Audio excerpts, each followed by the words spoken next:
যে বন্ধুরা, আজকে আমি বাজার থেকে লোকাল মুরগির মাংস আনছি। আজকে আমার শুভ জন্মদিন, এই উপলক্ষে একটু মাংস আনলাম। মাংসটা কাটা হইলো, ধোয়া হইলো।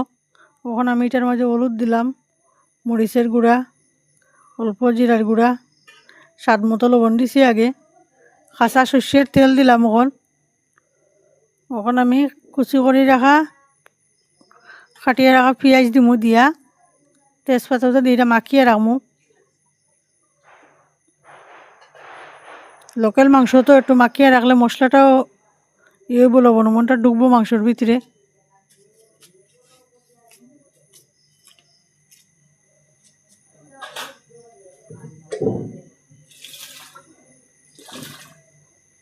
একটা লেগ পিস রাখলাম আমার মেয়ের লাগি।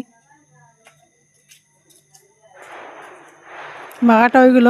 ওখানে আমি এটা আধা ঘন্টা ডাকিয়ে রাখি দিমু। যখন এদিকে আমি আলুটা সাতলাইছি, আলুটা একটু লাল লাল করে ভাজা করলাম।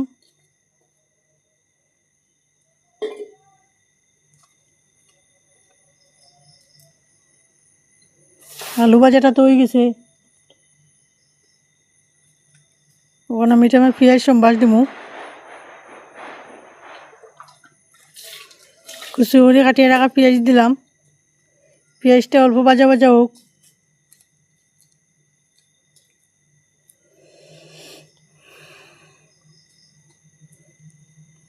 আমি বড় একটা টমেটোরে 6 পিস করিয়া, এটারে 4 পিস করিয়া আরও 2 পিস করলাম। একটা টমেটো দিলাম। ওই যে আগে যে মাখিয়ে রাখছিলাম মশলা, মাংসটা মশলা দিয়া এটা এখন দিলাম। মাংসটা একটু সাতলানি হইলে পরে আমি ডাকিয়া দিব লাড়িয়া সারিয়া। মাংসটা সিদ্ধ হইব বালা।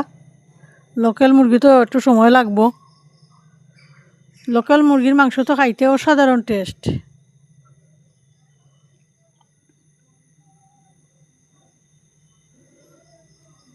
আমার লাড়িয়া দেওয়া রাখা শেষ। এখন আমি ডাকিয়া দিমু।